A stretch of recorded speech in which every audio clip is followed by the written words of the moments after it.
Started.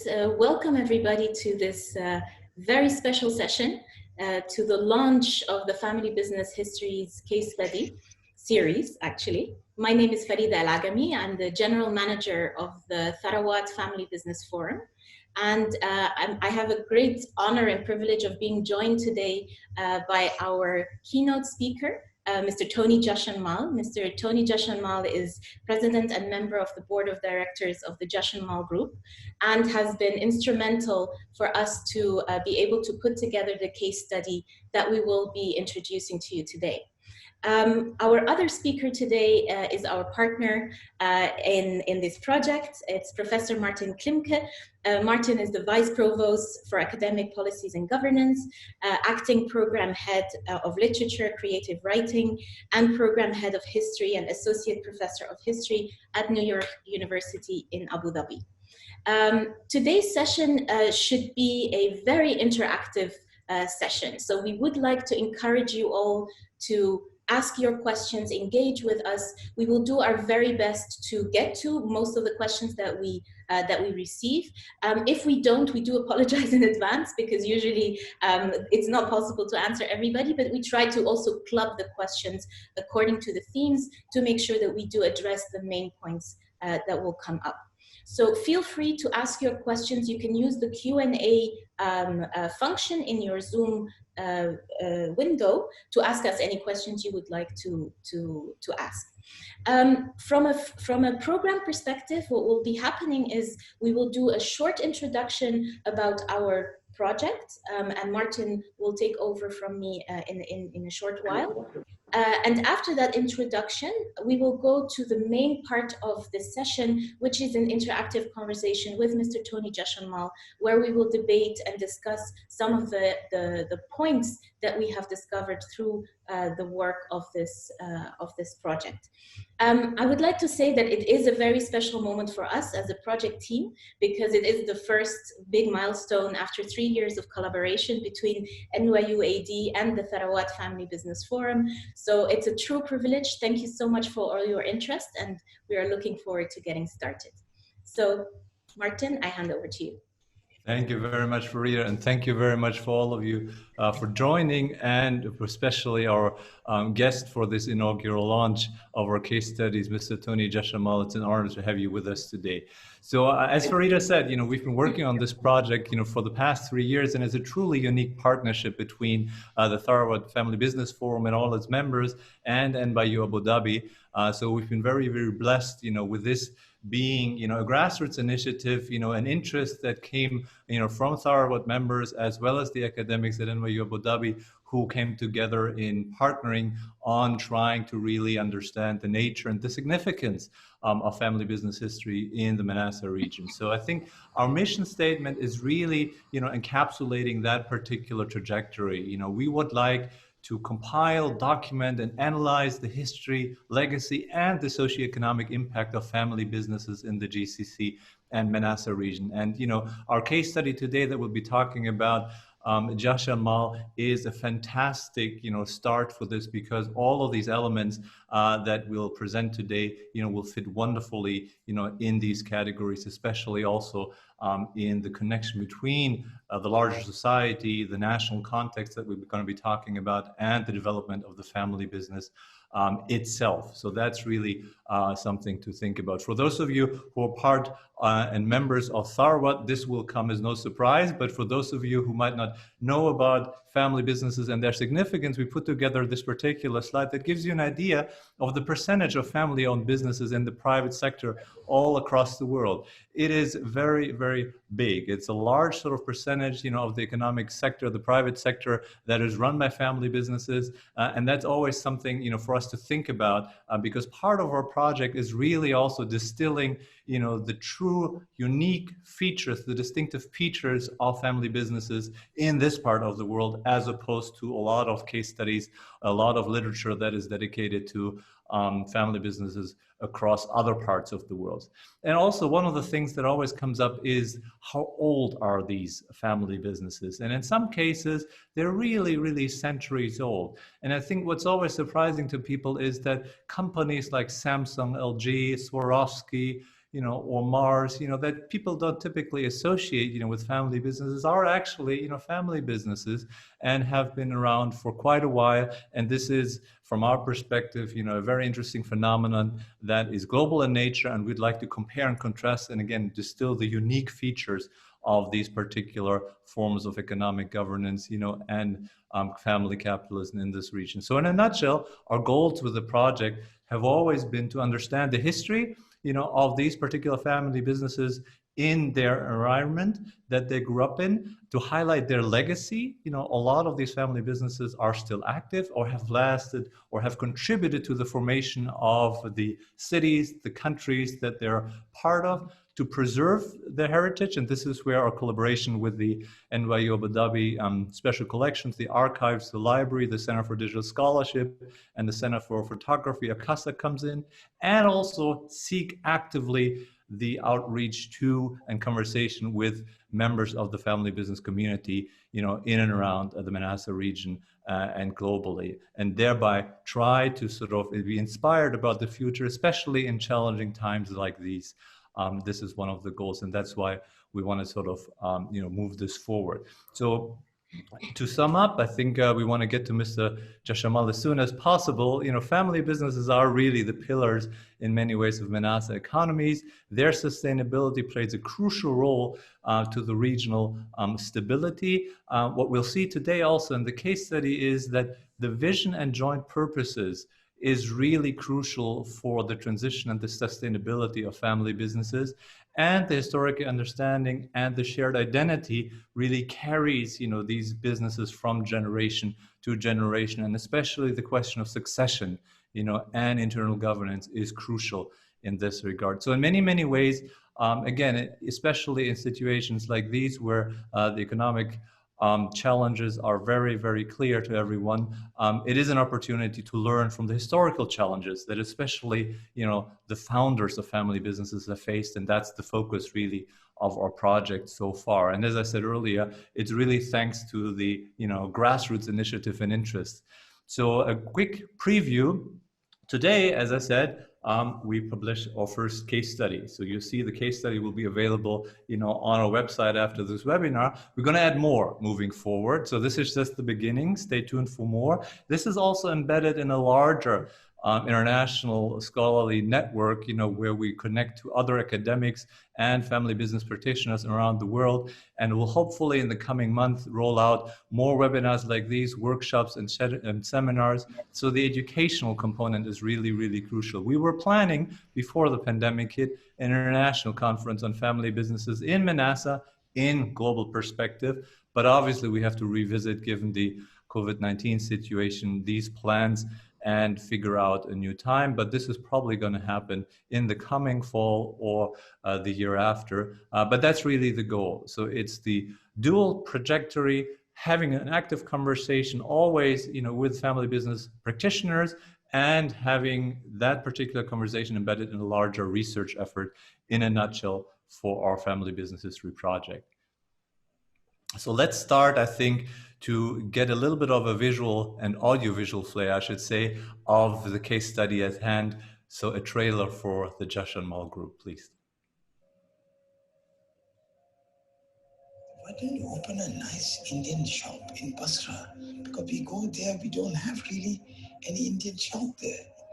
So it was the British troops who were going from Karachi, which was India, going to Basra to go to Palestine exile. My father decided to go and open the shop for the British in Basra. And he opened the shop in Basra in 1919. Then when they found oil, they asked us to come to be the first shop because we were already in the area. So that's how 1933, 34, it was in Kuwait. And then in 1935, it was in Bahrain. Whatever it is, I know how to get along with people. I know how to look after them, to survive. I'll get along. So the late His Highness Sheikh Rashid visited Bahrain, saw that there was a marketplace, saw that there were stores and stuff, and he actually visited our store, Jashanmal and Sons, and he said, "This is a nice shop. And I would like to have a shop like this in Dubai because they have goods that I know my people would like to buy for their home. And in those days, we were a general store. We sold everything.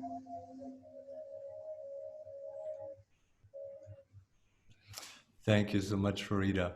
So basically, we want to launch, this conversation with Mr. Tony Jashanmal now. And I think for those of you who have not had a chance to learn more about the history of Jashanmal, we put these particular images, on the slides, just to give you a sense, of the geographical diversity and spread of the Jashanmal family business from India to Iraq in 1919, Kuwait in 1934, Bahrain in 1935, and then coming to the UAE in the mid-50s, establishing a shop in Dubai that you see a picture of, on your right in the slide, as well as coming to Abu Dhabi in 64. So my first question then would be for you, Mr. Tony Jashanmal. Could you give us a brief understanding of the business and the founding history, and in particular, what is the context, for the foundation of Jashanmal and Sons, and how is it embedded in the larger international and almost imperial history at the time? Well, the start of the business was in 1919. We're talking about a year after the end of the First World War. Iraq, like Jordan, like Palestine, like Lebanon, like Syria, 5 countries which were formed at the end of the First World War. They were part of the Ottoman Empire before that, but were created as 5 different countries after the Allies had won the area. Now, Iraq had the potential of oil, but also it had its duties to do in Iraq, Jordan, and Palestine, which were the 3 countries which came under British protection, while Syria and Lebanon were under French protection and administration. So there was a lot of traffic coming into Iraq and further on to Jordan and Palestine. Now, you remember at that time, India was ruled by the British, or was part of the British Empire, and it was a developed society there. So the closest and easiest development of Iraq, Jordan, and Palestine was actually from India. So there used to be basically ships coming with goods, people, military supplies, all coming from the Indian subcontinent through the Arabian Sea and the Gulf to the only port that there was in Iraq, which was Basra, and everything, the further development in the area basically originated there. At that time, my grandfather, or Mr. Rausar Jashanmal, was the founder of the Jashanmal family business, went with a few friends to Iraq just on a visit. During the visit, he found that Iraq would be developing very fast. One, because of its oil, and secondly, because of its strategy of being in that part of the Middle East and from where supplies had to go in to the other countries there. He started with this opportunity along with his brother and opened a store in Basra, from where he could supply goods and services to the British families and interests, mainly the army, which were coming into Iraq to basically help the development. His store became successful. He opened another store in Basra. All was well until early 1930s, when the oil produced in the United States, Iran, and Iraq was not anymore just sufficient to supply the increasing world demand. So looking for oil was expanded down south of Iraq, first into Kuwait, and partly into Bahrain, which was on the sea route to Iraq. The British administration in Iraq convinced Mr. Legacy of Jashanmal to open a store in Kuwait. You have to understand, although Iraq was a country which was developed constantly from the 3,000 and 2,000 years BC, Kuwait was actually just a desert.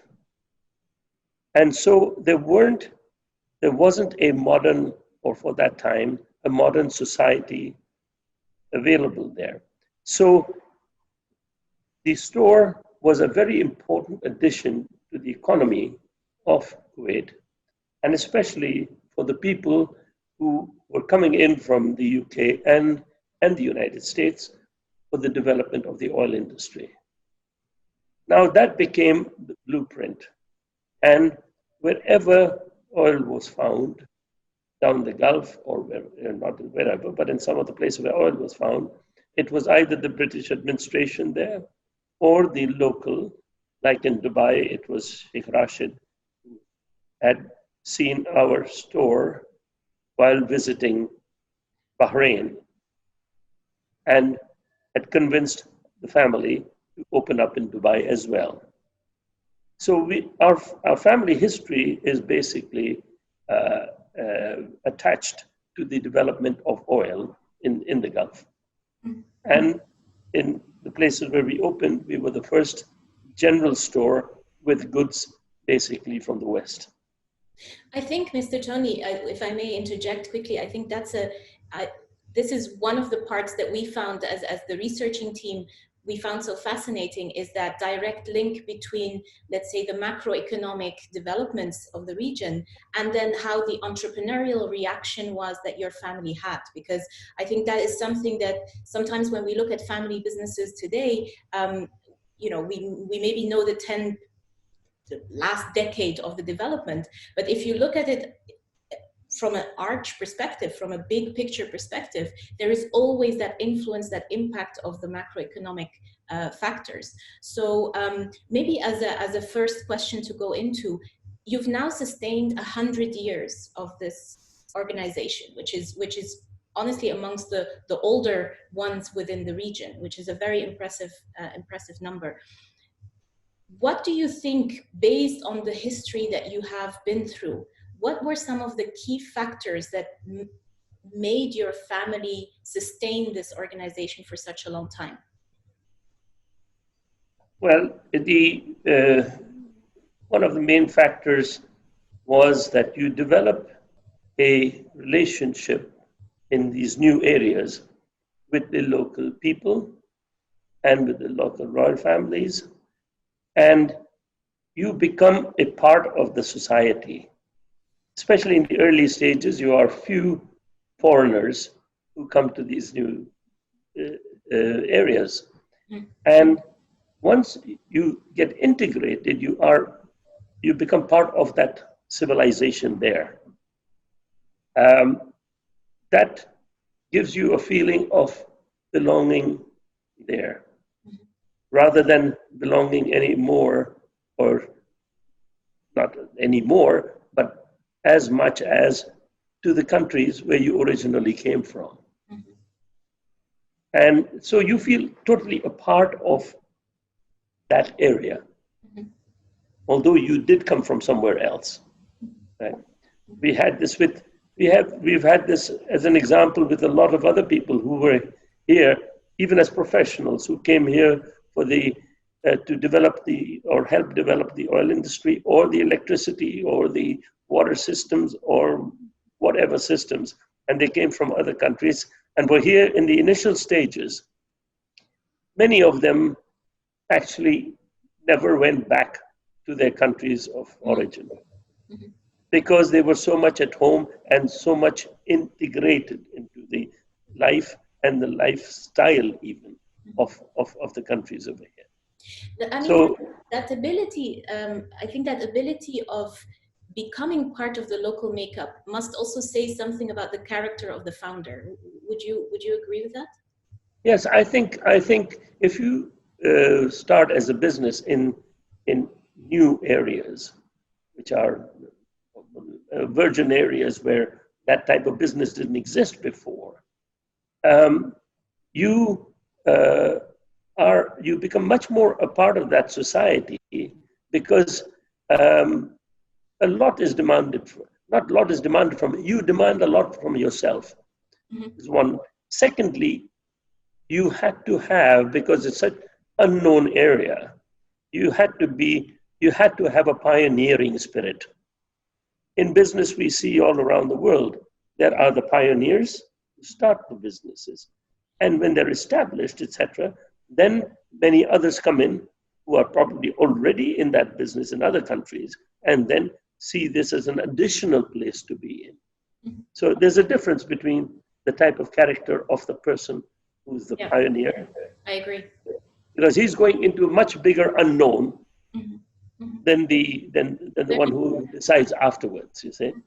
So I think what's also striking to me, if I may, Mr. Jashanmal, is that there are two things. I think, there's one is the sort of business concept, of, penetrating these particular new markets with a new concept that is a general store and that is also very, very customer focused in terms of, trying to then take orders for products that are not available locally. So that I find is a very, very interesting thing. So could you care to comment on that and how that sort of carried over in the history of the family business? Well, in the case of our businesses, as I said, the countries I'm talking about, whenever we started in any of those places, they were administered or very much aided by the British government. So in many cases, the help for the armies, the police force, to technical things like the starting of the electricity and the starting of water systems, etc. That was all done in collaboration with British companies and British groups. Therefore, in our case, was the same, that our contact through the British government and British friends, our contacts and our imports for the products, as you know, was nothing of that sort was produced here. But all those products actually for several years after the start basically came from the UK. So it was this collaboration of people who were helping set up everything here. So part of that was also businesses like ours. So we automatically started with the import of British products. And for a long time, till today, we still handle many of the British products, many of the companies which we nearly started with at that time. A good example I'll give you is that don't forget we were in desert countries, and with so much desert around and so much heat around, the only shoe that was practical in these areas was the Clark's Desert Boot from the Clark's company of Great Britain. Now, our collaboration with Clark's goes over 60 or 70 years. And till today, in all the countries where we are the people who handle, that means we retail and we distribute Clark's products, including the old original Desert Boot, which is still quite popular. That was the only thing that could last and was practical in the desert at that time. Yeah. And that goes, and the same thing goes for other products. We have with the Hoover Company, with other companies, which in different fields, Right. originated in the UK at that time, but and whom we deal with still today and represent still today. So. Well, I thank you for that explanation. I think that's a very good example of also how really, as you said before, relationships are at the core of what you have been able to do, and also are at the core of what you have been able to sustain. Now, one of the questions that we discuss a lot in Tharawat is, how can you transfer that capability or that ability of one founder to create a fantastic network, to create relationships that are of trust, that are of strength? How do you then transfer that to the next generation and to the next generation after that? So my question would be a little bit perhaps around governance.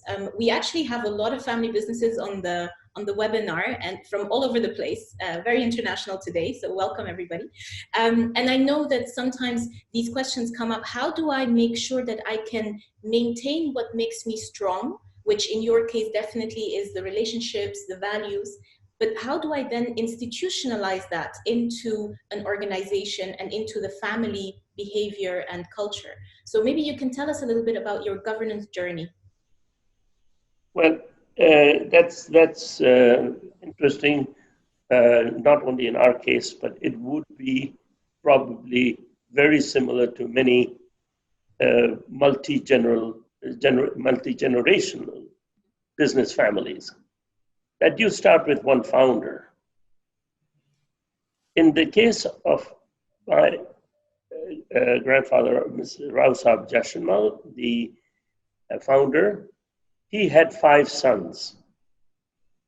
One of them went to university in Canada and decided he was not going to enter the business. The other 4 entered the business.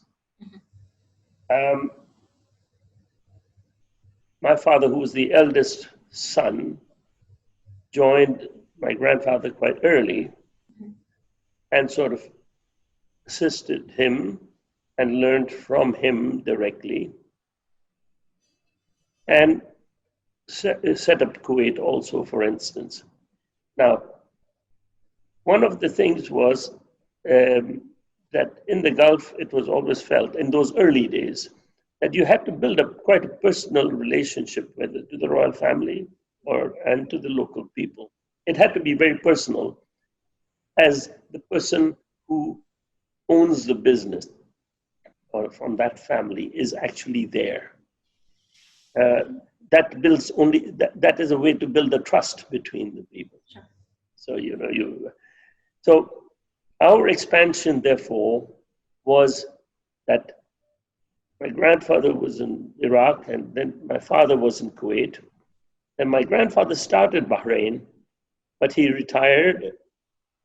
And then the second son came and was there in Bahrain. So there was a continuation of a family member there. When the third brother was ready, he was put into Dubai, because that came at the right time when Sheikh Rashid had invited us to come to Dubai. And the fourth son was in Abu Dhabi. Had he had 20 sons, we would have been in 20 countries by now, but from that time. We can still expand now in the modern day, but that's in a different way. But at that time, it was at the start of all these countries that it went. So each place ran with quite independently. Okay. With a family member being there and running that area or that country business individually. One of the reasons for that was, in those days, communication was not like today. Sure. There was no, well, yeah, of course. Forget internet, etc. We didn't have airports. we didn't have a proper telephone service. So you had to leave each place to its own. Right.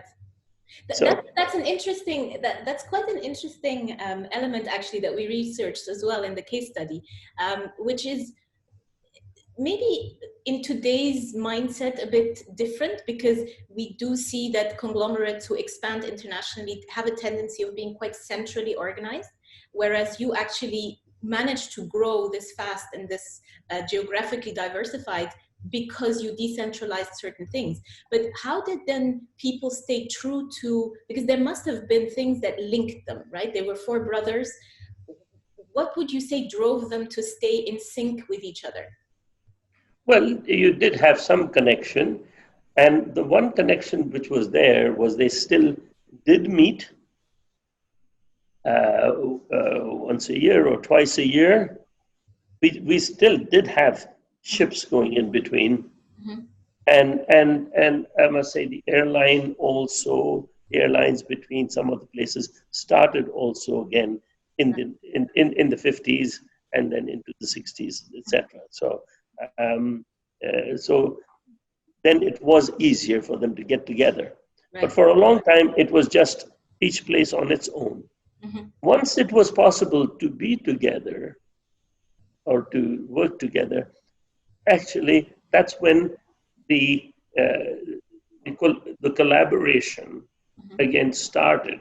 Right. And you started seeing it at time with more and more as one company and being run as one company. Right. That started basically in the 1970s, when we basically, at that time, Bahrain being probably being the most developed of the countries in the Gulf, we sort of built our headquarters in Bahrain, and that's where we would meet. Right. So that and joint policies started being taken, etc. In 1980, between all the companies in the Gulf, we decided to make it even closer as a being run as a single group or as a company, and that was in 1980. The policy then at that time was, until then it used to be quite patriarchal. Mm-hmm. The eldest brother was after my grandfather retired, the eldest brother was sort of the patriarch of the family. Mm-hmm. But in the 1970s, in 1973, when or 72 and 73, when a cousin of mine and I both joined the business, we were the third generation. And a question which had come up as to how do we deal with the next generations to come. Because up to that time, it was one person, then it was four brothers, but now you're talking third generation. You automatically knew that the geography basically changes. Yeah. You're dealing now with cousins and uncles and, and the governance rules, etc. That's when the modern governance came in. Okay. Mm-hmm. And not only modern governance, but that's when it was not strictly a family business where the ownership was all totally shared. Mm-hmm. No, that was then brought into a formality. Right. So you were quite early. You were quite early in formalizing your governance.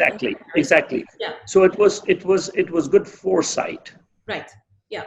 Yeah. As to how do we do the next generation.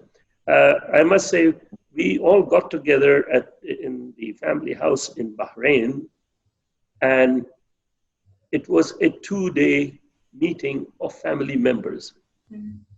So now I was proud of that because we didn't have any consultants or anybody to tell us. We said we'll go about it as it feels right. Yeah. And what was the right feeling is that we've turned the joint family business into a shareholding business, mm-hmm. where each of the four brothers were given 25% of the company, mm-hmm. And second thing that was done was that members who work for family who work in the company will be given their salary according to the job they do. Third thing, we set a limit as to how much the dividends would be a year and how much would be plowed back into the company. And the third and the fourth thing was that the operational part of the business will be run by professionals and not by family members. Family members would form the board, make the policies, etc. But operationally, you had to have professionals who ran it. I mean, that is really, I have to say, that is really, even in today's times, that is pretty visionary to do that this early on. I'll just quickly interrupt. I'd like to encourage our audience to ask any questions they would like to ask. Obviously, Martin and I have about 2 hours worth of questions still, but don't worry, we will stick with the time limit. But I don't know, Martin, if you have any questions. I think we just go by the order that came in. So I think, Mr. Jashanmal, the first question that came in was, could you tell us a bit more about how the family maintained links with the Indian subcontinent after 1919, and particular with the area that after 1947 became Pakistan? Okay, that's quite easy. Although parts of the family or the family home was still kept on in Karachi, what is now Pakistan, the business was in the Gulf, but there was regular communication there. There were younger members in the family. There were no schools, no English language schools in the Gulf. So people always went to India, to school and to universities. Not only people like us whose families had come from India, but many of the business family children from all the Gulf countries used to go to India. At that time, you could say the ones who could afford it. You know, now you take it that every Gulf family can afford to send their kids nearly anywhere they want. But in those days, the few business families and ruling family members who wanted to be educated abroad would go basically to India, to school and to university. Don't forget, that's where the shipping lines used to work with.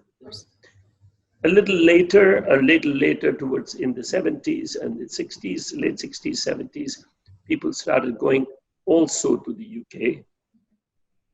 But up to that time, and many people were this. So this way, the roots were kept there. There were some family members, not of our direct family, Jashanmal family, living and working there. But you had, other family members by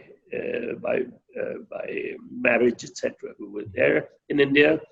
And India was the easiest place to visit in those days on holiday as such, because that's where the ships were going. But my grandfather retired in 1948, mainly at that time to look after the education of his children who were yet not of the age to come and join the business. So he retired. His wife had unfortunately died quite early. And so he took on this responsibility of looking after the children and therefore retired quite early, as you can say, for his age, but mainly for the children. Now, him being there, the family was also attracted often to go because he built a big family home in India. And this is where the picture that you saw earlier with That was my grandfather and 5 people. That was a picture of the ruler of Kuwait at that time, Sheikh Abdullah Salem, visiting my grandfather at his hometown in India. That's very interesting. And I think, I mean, one of the things that we learned is that because your grandfather retired and did look after some of the children, the transmission of his values actually continued into the 3rd generation, because there was that FaceTime, let's say, with the founder, which would you say that helps until today to keep the cohesion of the family? Yes, I think, first of all, which I have seen and have been part of many of these studies, that if you have a family business which carries on over several generations, it only does this not because of the success of the business itself only, but also because of some strong values that the founder had. And those values are drummed in, first of all, into his own children and then passed down further. Mm-hmm. Some people get more of it and have, let's say, we're listening more in their youth than others. And so they get a better feeling of what the basic values were. And I think this is what pertains a lot in our family, because apart from just running the business and growing the business, there were other values that my grandfather had, which was very, very strong, which was that he said, you are part of the society. You are not alone. You work and do whatever you can also towards the society you live in, because everybody has their job to do in society. The priest has his job, the doctor has his job, the teacher has his job. Our job is to bring goods and services for the community. Mm-hmm. Now, if you have to spare time, apart from your business, to spend time in doing and helping in the services which the community needs in general, mm-hmm. like schools, like absolutely. Like playgrounds, like sports places and things of that sort. And he insisted that we should try and concentrate as much as possible towards education and sport, which help develop people's minds and bodies. And that's why you would see that many of us, from the time we were in the early stages in each of the places, and even till today, that we are all involved in the community, and especially on the level of sports and of education. I think maybe this answers some of the questions also around CSR and philanthropy, because people obviously were asking how you consider the role, or what you consider the role of the Jashanmal Group when it comes to corporate social responsibility and also kind of personal philanthropic activities. So anything you would like to expand on that? Well, if you have that as a policy, first of all, in your own way, you'll get involved in it. Then it happens by itself. Then you're known as the person to approach if there is any problems with that sort. Whether it's starting a new school, or whether it is at the moment contributing in any way you can towards, let's say, the Lebanese catastrophe at the moment, which happened. And I know that yesterday and this week, in this last week, we've been doing a lot towards Lebanon, for instance, and then you do towards the pandemic, and then you do towards a new area which is opening up, and you help towards the school, starting a school or whatever.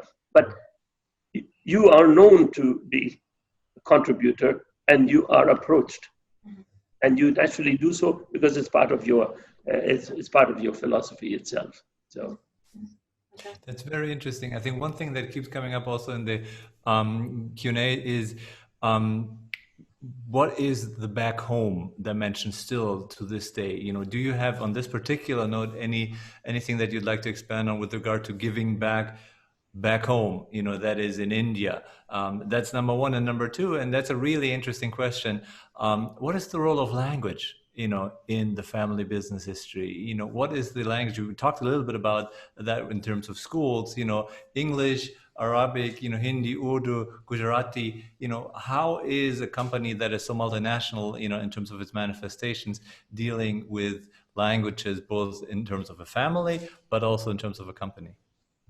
Well, now, with us being here, first of all, because like I said, in the early stages, there were no English language schools, and we wanted to be brought up in all of that because of business and business connections all over the world. So people started traveling. And now, if I take people in our third generation, most of us would have, I studied a little bit in India at the early age, but otherwise, most of, even I and anybody who's younger than me, most of them studied in Europe or in the United States somewhere. And of course, then you meet people, then you mix with people, etc. The result has been that at the moment we have 15 nationalities and 5 religions in our family. Now, so, and most of us have were born and have lived in the Gulf all our lives. Now, through this, I don't think we see India as home. I think most of us see the place where they were born and have lived most of their lives very much as home. Then many of us are married people from all over the world. We see that partly is home because your wife is there. So the idea of home actually gets lost. You make yourself, comfortable and whatever, wherever you are. The society that you dwell in is not the one that you came from. It's not that I would only mix with Indians and be only in the Indian society. No, not at all. I'm the business council of the British Business Council, the French Business Council, the Swiss Business Council, and chairman of a school, international school in Switzerland. I have to go there several times a year, so that is partly home for me. My wife is from Germany, so that is partly home to me, So, and that goes for just about all the members in the family. The good part of that is that you are not biased. You're not this. And when we get together as a family 2 or 3 times a year. And when we get together as a family, you've got everywhere. You've got languages and religions and everything. I mean, we've not had a problem. Mm-hmm. So it's how you deal with it. You start actually. If you have so many people so close in different things, you actually become quite tolerant. Mm-hmm, mm-hmm. I think you don't want a problem because you're together, so. Yeah, of course. And I think this is a very interesting question.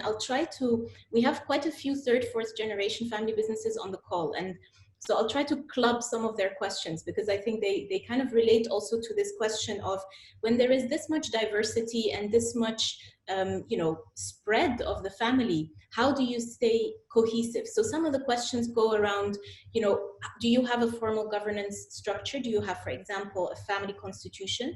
And also a question around how do you deal with outsiders in, for example, your board? Like, do you have non-family members in your board? And the final kind of aspect of that is, with all of that diversity that you have, how do you consciously transfer this to the next generation? So what is the culture of succession? And I wouldn't call it the plan or the process, but the culture of succession that you have instilled in your family business. Well, we haven't had to install anything with any type of force or conviction.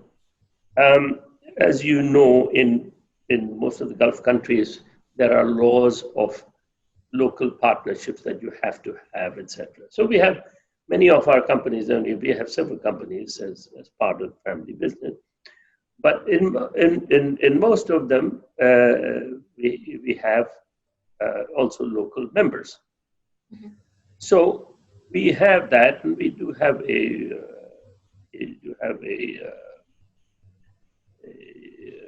found, what you might call it, Board? not a board only, an understanding between us, where we have a joint board for all our companies, Okay. and so we have having so many shareholders, we have a joint board, and the board is chosen by the different people from different sides. So we don't only have today, not anymore. Up to the 70s, we had it was only family members, but now it is for good governance. Yes. We made it that the board should be people from the different businesses, Right. Okay. which we have different partners in different countries, etc. But that because all of them, the idea was that all of them are business people themselves, experienced business people in the local area, etc.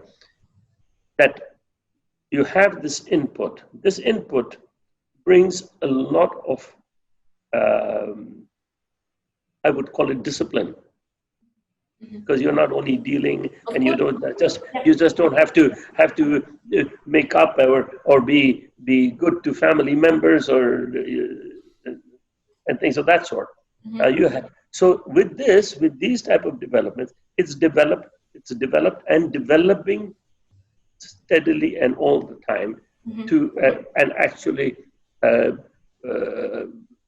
unpartisan board at all. Exactly. So it's come down much more to the actual ways or the best ways to run a business, not to run actually a family business. Which you started early already with your professionalization of the management, which was in the 70s, exactly. And you kind of now basically continue that in governance. So how do you still sustain the family spirit towards the business?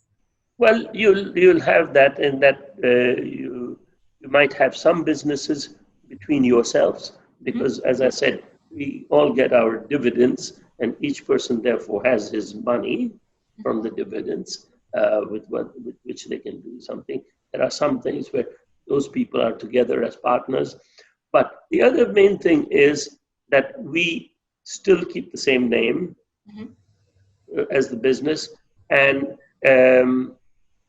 we do have these family meetings, which give a general feeling towards it. Although the main thing is actually on that part the business side. Right. You know, the business meaning run by the board, which is chosen by all the people. So we are family members together because we are all together in the same business still. Absolutely, yeah. Right, we are shareholders in the same business. We do get together socially to keep family and the thing going, and we make it a point. We make it a point that sense of belonging that you talked about as well within the family as well, right? So it's a psychological tool that you're using to exactly. So what you have to do is when you become diverse into different countries with different laws, etc., then you have this. But all of us are still shareholders in this company, so we do have a joint interest. But your interest is being looked after at the business side by the best board that you can choose from your different partners that you have, we all have the same interests, and at the same time that you do develop other things outside just the business, right, to stay together as a family. So that's, and I think that's going to happen more and more internationally also, as borders, you know, as people are just mixing all over the world. You buy shares, or you buy even controlling shares in different countries all over the world. So, but that doesn't mean, and that's where, when you were putting up the pictures of the people in the world, those people also have other board members, etc., who run the business.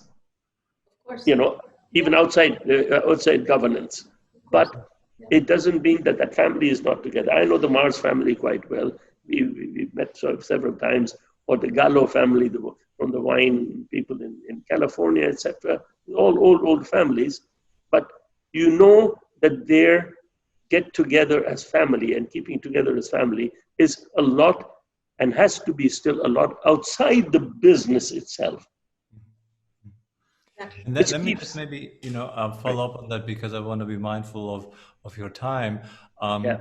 I think maybe as a final question, we've talked a lot about, the strength of the family and the cohesion and the identity and values. And we've also talked about the challenges that are beyond anybody's control. We're currently in a moment of, serious challenge.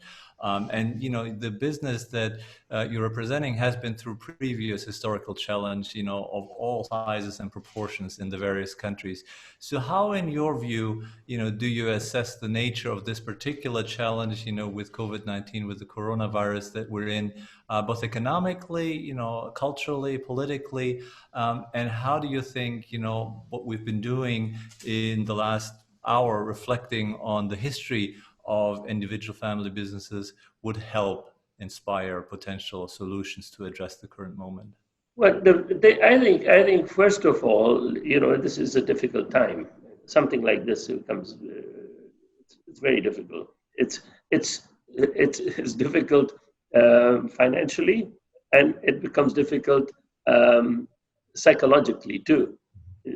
So I think the best is always that psychologically, to get over the first part, which is the psychological part, that it helps that you are still so close to so many family members. Because of your joint business, you do get together, you do see each other quite a lot, etc. So that helps. A business can help you on your private side. Mm-hmm. And the second thing is, of course, I mean, your experience of so many years helps you how to keep the business in keel too. I would say I have seen here now the people who are probably suffering most are the ones who are new businesses or young businesses. The older businesses, they seem to be more stable. And one of the things that makes you more stable is that this is not the first thing of difficulty you've gone through.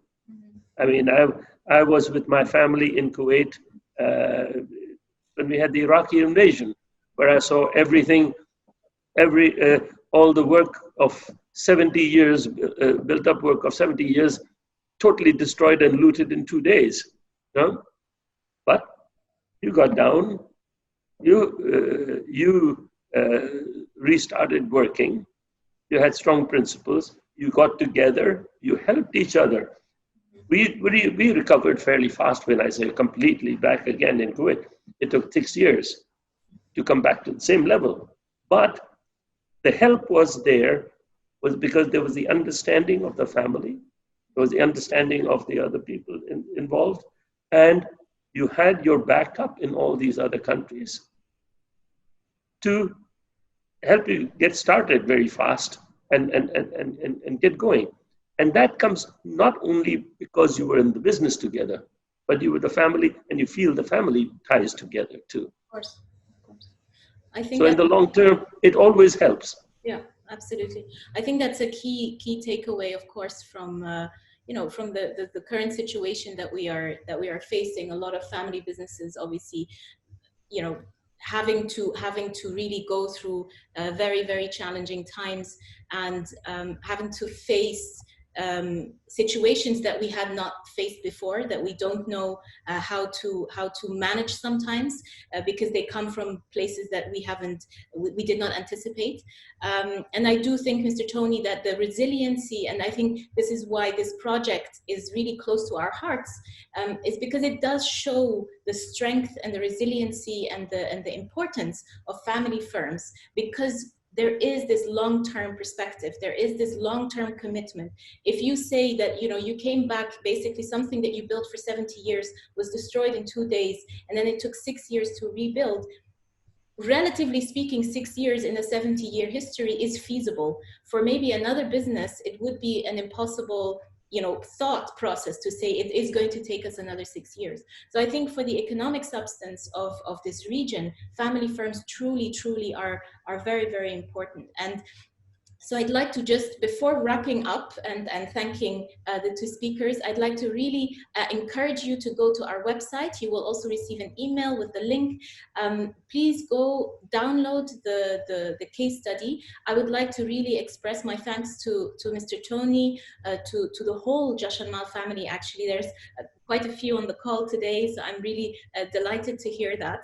And I'd like to really express my thanks to the entire Jashanmal family, to everybody who's contributed to this research, because of course Martin and I are now having the cozy task of moderating this conversation, but there's a whole team behind the scenes that has done an amazing job in putting this together, not just this one, but the other case studies that are coming as well, obviously. And I'd like to really end with this idea of that talking about family business histories can really be very important for how we address the future. We are entering what we could call a new economy. I think the 21st century economy is going to take shape over the coming decade. It is just now that we have entered into really this next phase of development. But the fact is, family firms are going to continue to be essential for the economic development and growth of at least of our region. And I think we need to be aware of how we can use history as a motivator, as an inspiration, but also as a lesson of how we can go forward and prosper as a community in the future. So, Mr. Tony, I would really like to thank you so much for the time, the effort. We have spent a lot of time together in putting this profile together, so thank you very much. And of course, from our side, from the Tharawat side, always Martin and the NYU AD team. It's honestly a privilege, and it's one of our favorite projects just because we have such a great understanding of why this is important. So Martin, if you have any closing remarks. I can second everything you say. I think the pleasure is absolutely mutual, and I also want to reiterate my thanks.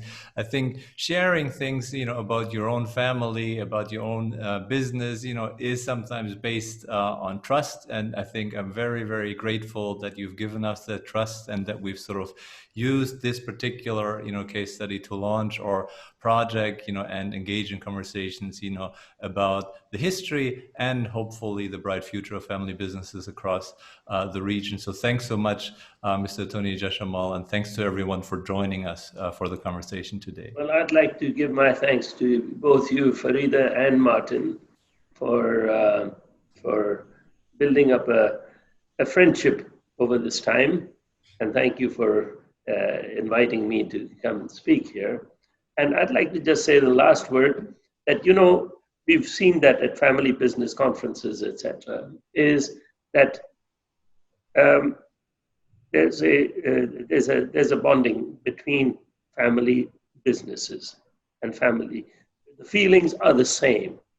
We will all learn the same, similar things or new things from each other. And I think that families are basically not shy. Multi-general families are not shy in speaking about their families because, again, family businesses do not survive if they do not stay together and if they do not stay strong together. It's a very important part in the family business, and they have to trust. They have to have a lot of trust between each other, and they have to be able to work together and help each other. So I think it's a good thing to keep going, Farida and Martin, and we look forward to listening to the next families too. Fantastic. Well, thank you so much for those words, Mr. Tony. Wish you all the best. Wish you all the best with your program. Thank you to all our attendees. We hope you enjoyed it, and stay tuned for the next session. Thank you so much. Okay. Bye-bye. Bye.